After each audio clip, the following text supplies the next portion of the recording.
I'm pretty happy. I'm not gonna say I'm not happy at all. The one thing I'm a little disappointed is I didn't know that I was quite at that was fourth and fifth ahead of me, and if I would have pushed it a little harder in the middle, I could have been at least with them. I might not have been higher than sixth, but I'm thrilled. Things came around really quick for me this summer. It looks like you manage your energy perfectly. Wasting all that surging at the beginning, and you were able to turn the screw in the second half. Yeah, it's like doing the marathon the past 3 years. It's definitely teaches you to be able to grind it out. And when it pulled away, all of a sudden we were on 63s and 64s, and I could feel that big change. And I knew if I stayed, at least in contact, that group would fall apart really quick because there's not many people that can manage that kind of pace for too long. And so finally, when it did, I was able to kind of bring back a lot of that straggling group there. Is this really your last race as your coach? No.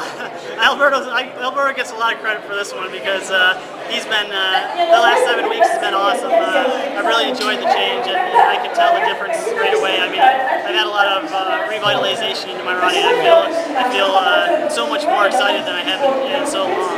Were you as strong out there as you appeared to be over the last half of the race? Did I look strong? You looked very strong over the last half. Yeah, I think I was 13:50 and 13:32, so I was able to come down a lot. And so I know that it's hard to run in that, run that hard at the end like that. But I knew I was in really good shape, and Alberto thought that I was in American record type shape. It didn't quite go out as fast as we thought it would. We thought it would go a little bit faster, and so when it came through the first 4K pretty moderate, I knew that the pace was gone, so I didn't even think of that. I just tried to get in and hold on and wait for the surges to play out. Did you do most of your prep for this in Portland or down in Eugene? After the U.S. Championships, I was in Eugene for about a week, and then I went to Portland for a few weeks, and then we've been over in San Moritz for about 3 weeks, doing altitude training there. Where? In San Moritz, Switzerland. When did you come down? Just 3 days ago. That was all part of the plan. Yeah, that was all part of the plan. Alberto had us in the tents all the way up until 3 days ago, so we were sleeping at 6,000 feet, and the tent at 14,000 feet. So, he's willing to give it all and do everything, and that's some stuff that I could have never done before. I couldn't afford to do that, do the logistics of it, and Alberto just doesn't even think of that. He says, we're going to do what it takes, and let Nike worry about it later.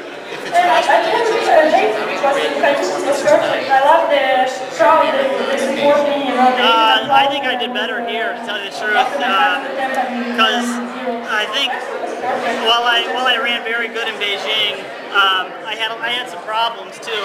Tonight I didn't have any problems. The only problem was not being able to quite make contact with fourth and fifth through the 7-8K part of the race. But that's the only thing that I think I did wrong. And I had a lot of confidence going into it. In Beijing I had a lot of confidence, but I struggled with that cramping at the end. And a lot of people faded, but I felt like I really just I did almost as good as I could tonight, coming off from the preparation that I've had, I guess, over the past year in general.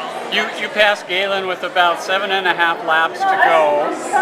Was there a specific motivation for that? He seemed to maybe look back. Did you get a sign that maybe he was tiring and that you should use that to... That was at the point in the race where people were just starting to fall off, and that's when I had realized that we're running 63s and 64s, and that's not going to last. And he tried to go on it, and I think he suffered a little bit over those 2 laps. I think if he would have stayed back with me, I think he would have finished up a little higher. But it's hard to tell sometimes. Like, I could tell because coming off from the marathon in the last 3 years, I didn't quite have that change of pace still yet. I'm way better than I was, but it still takes a while to come back. And so I think Galen probably coming off from that season, he could do that stuff really easy, and maybe didn't realize exactly how fast we were going at that point. Do you think it was pace that did him in, or do you think that maybe there's a dehydration, or was there another problem that he had? It was just, we closed. I ran 13:32, so we were rolling at the end, and so I think it was just he had a little bit of a hip injury, and he had a long season. Very long. His NCAA season was ungodly. It was incredible. So, by the time August rolls around, he's going to be a little tired. Yeah. And so he ran. I don't know what place? Eighth. Just behind you. He was maybe 10 seconds behind you. No, so I mean, I think he still ran a really, pretty good race. Yeah, even though you guys are USA teammates, etc., you have a friendly rivalry going? I don't know. I mean, we train together now, so Yeah, I know, but you have a rivalry with all. I don't want to lose to anybody. Yeah, but at the same time, Galen, we're only going to help each other. And now we have Alan coming into our group. We all have our different strengths and things, and so we're at different points in our career too. I mean, he was coming from speed up, I was coming from the distance down, and so we just kind of crossed paths here over the last few weeks. What are you going to miss most about Eugene? For 2 years. I'm really going to miss the small town. I mean, I'm from a small town. Boulder is not a big place. Eugene was small, and I'm really going to miss that. I love kind of a lot of people think Eugene's kind of podunky, but I love that about it. And if I could afford to keep my house there, then I would, but I can't afford to keep that and live in Portland. So if anybody wants to buy my house, You can rent it out. this fall, probably maybe October, we'll do some more racing through September, and then hopefully come back and spend some time with the family in Michigan, and then make the move up there and mesh with Alan and Galen and the whole group. You mentioned the American record. What's that? You mentioned the American record. Is that a newfound kind of motivation for you? Yeah, I think I can do it. Like, I think I'm in that shape right now. I mean, if I was hot in today. Yeah, it was hot, and we ran that negative split, and so I know that I feel like I was in 27:10 type shape. I would have had to have been Brussels or Hengelo type place to do it, I think, but I know that it's there, and I did a time trial in San Moritz 6 days ago at 6,000 feet and ran 13:44 by myself, so I knew that I was in really good shape, and so now I just wanted to get in a couple fast fives and maybe a long half marathon in September, and then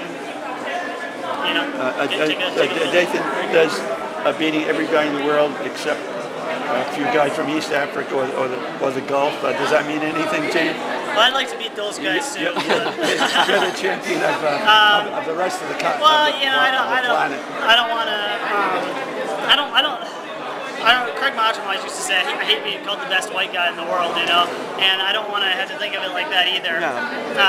I like to think of it as like Michele and Tedeschi are in a different league, but all the rest of those guys are right there. I mean, the guys who were in that race, there was, I think, a 10 or 11 sub-27-minute guys, and I was in there with them, and so I feel like that gap is closing, and I just came back to this for a year from doing 3 years in the marathon, and after another year of this, I'm going to be so ready for the marathon. Alberto keeps saying, you're going to run, he says all summer, you're going to run 27 minutes next year, and then you're going to run 2:05 in the marathon right after that. So he makes you believe it, He definitely makes you believe it.